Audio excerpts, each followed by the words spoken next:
हम आप इस बात को भी जानते हैं कि जीवन के सफ़र में दुनिया का कोई ऐसा व्यक्ति नहीं है जो सर्वगुण संपन्न है।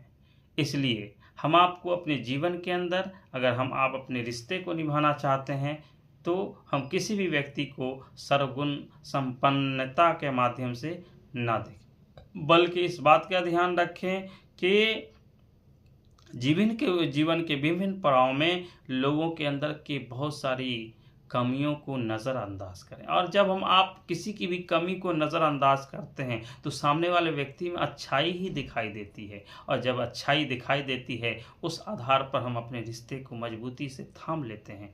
इसलिए हम आपको अपने जीवन के विभिन्न प्रारूप में लोगों की कमियों को नज़रअंदाज कर देना है और जीवन को ऐसे व्यतीत करना है जैसे किसी रिश्ते को बनाए रखने के लिए हम आपके अंदर एक समर्पण भाव दिखाई दिया जाना चाहिए। और जितने हम आप जीवन में समर्पित होंगे उतना ही हम लोगों के साथ अपने रिश्ते को निभा पाएंगे। इसलिए हम आपको अपनी ज़िंदगी के अंदर अगर किसी भी रिश्ते को निभाना चाहते हैं और अपनी दिनचर्या को अच्छा बनाना चाहते हैं तो हमें लोगों की कमियों को ना आँक करके उनकी खूबियों को आंकना पड़ेगा और इस बात को मानना पड़ेगा कि हम में से हर व्यक्ति के अंदर कमियां हैं। हर व्यक्ति के जीवन में जैसे उतार चढ़ाव हैं, वैसे ही हर व्यक्ति के अंदर कुछ ना कुछ कमियां हैं। कुछ को नज़रअंदाज करके आगे बढ़ना है, और जब आगे बढ़ेंगे तो आपके जीवन के अंदर की जो सफलताएं हैं आपके जीवन के विभिन्न प्रारूप के माध्यम से निश्चित हो पाएंगी।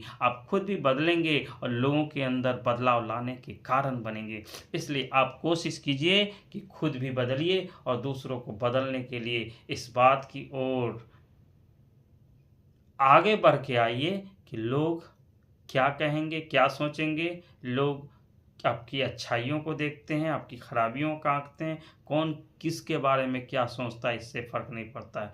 फ़र्क इस बात से पड़ता है कि आप लोगों की अच्छाइयों को देखिए और अच्छाइयों को आंकने का प्रयास कीजिए। लोगों की कमियों को नज़रअंदाज कीजिए। देखिएगा दुनिया के सारे रिश्ते एकदम रिश्तों के अंदर मिठास आ जाएगा। इसलिए आप अपने आप को नज़रअंदाज करके देखिए कि मैं कुछ भी नहीं हूँ, और मैं चाहता हूँ कि मैं जब कुछ नहीं हूँ तो हमारी औकात कुछ भी नहीं है। इसलिए अपनी औकात को साधारण तरीके से लीजिए, अपने आप को साधारण बनाइए, और जब आप साधारण बनेंगे तो लोगों के लिए साधारणता के माध्यम से सबके दिल में अपने विश्वास जगा पाएंगे और सबके लिए अपनी छाप और पहचान छोड़ जाएंगे। धन्यवाद, आभार।